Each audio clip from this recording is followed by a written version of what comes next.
Hello chère entrepreneuse, bienvenue dans Snap Coaching, l'émission qui répond à toutes tes questions, ou presque.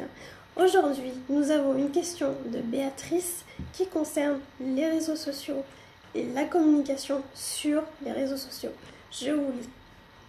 Bonjour Imen, merci pour tes emails. Je trouve tes idées très intéressantes et je te suis très attentivement. Cependant, je ne suis pas du tout à l'aise avec Facebook et encore moins avec Instagram. J'ai beaucoup de mal à écrire sur les réseaux sociaux, comment faire et par où commencer. Merci Béatrice, c'est une très bonne question. Alors, la première chose que j'aimerais dire à propos de cette question, c'est que je la reçois très souvent. Et il y a un constat que j'ai fait. Alors, ce n'est pas une généralité, mais c'est un constat. Cette question, je la reçois souvent des personnes, on va dire, qui ne font pas partie de la génération Y, Z, les millénials. Parce que ce sont des personnes qui sont baignées dans les réseaux sociaux, ce sont des personnes qui sont nées avec les réseaux sociaux, donc ils ont l'habitude de communiquer.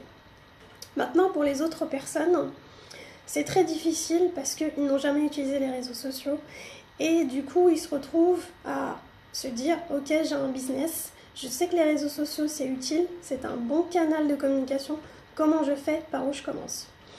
Alors c'est très simple, je vais te donner 3 stratégies à mettre en place dès maintenant pour que tu puisses commencer à communiquer sur ton réseau social préféré, peu importe lequel, Facebook, Instagram, LinkedIn, etc.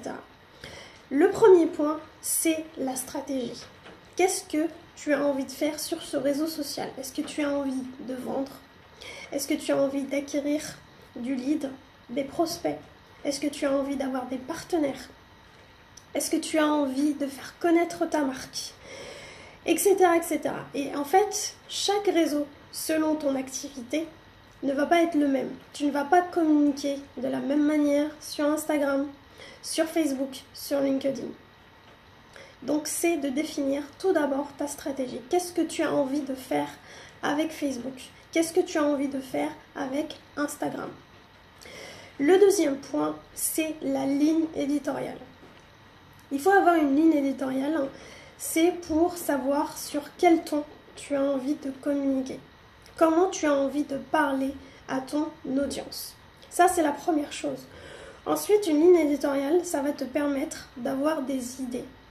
Qu'est-ce que je vais dire sur les réseaux sociaux? Je ne vais pas utiliser un réseau social juste pour partager des choses sans qu'il y ait une raison en fait derrière. La première chose que tu dois te dire, c'est ok, j'ai envie de partager ça, mais qu'est-ce que j'ai envie de faire ressentir à mon audience? Qu'est-ce qu'elle doit faire après que j'ai partagé cette information? Donc, la première chose, c'est de se dire ok, quelles sont les idées que je peux partager? Est-ce que je partage des articles? Est-ce que je partage des citations? Est-ce que je partage un peu de promo? Alors évidemment, il faut partager un peu de promo et pas que de la promo. Il faut partager de l'information. Il faut partager quelque chose qui ait de la valeur pour justement attirer de potentiels clients. C'est de définir des choses que tu peux partager pour que ton audience puisse interagir avec toi.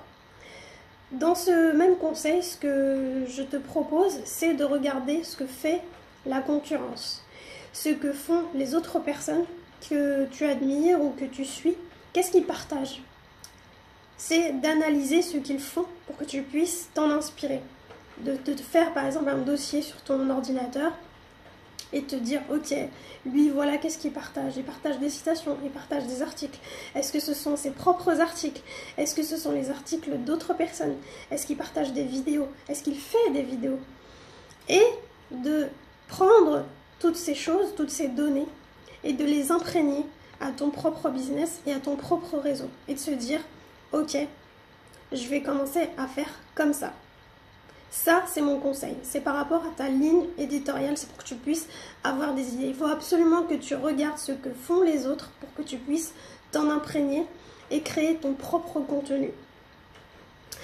Pour la dernière stratégie que je partage avec toi, c'est de faire en fait un calendrier de publication annuelle.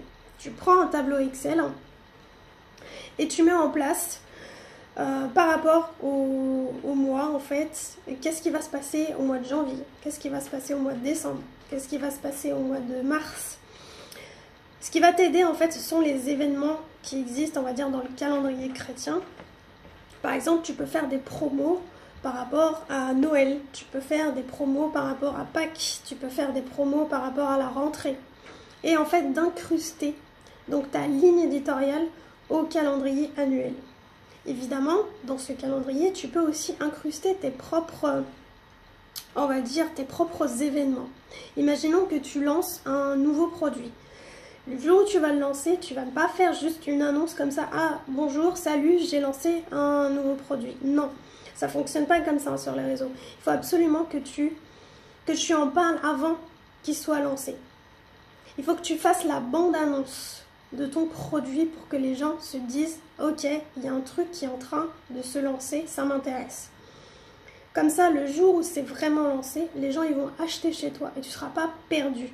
Donc ça fonctionne aussi bien pour un nouveau produit, ça fonctionne aussi bien pour un événement.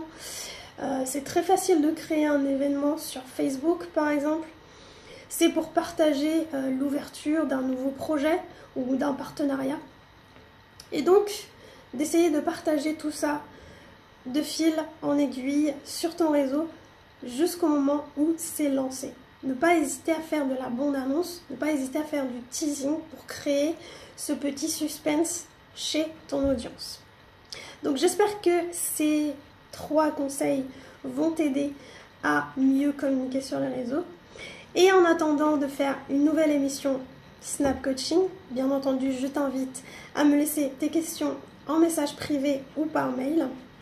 Et je t'invite également à rejoindre ma liste privée pour recevoir ma masterclass gratuite en cet épisode. À très bientôt. Ciao.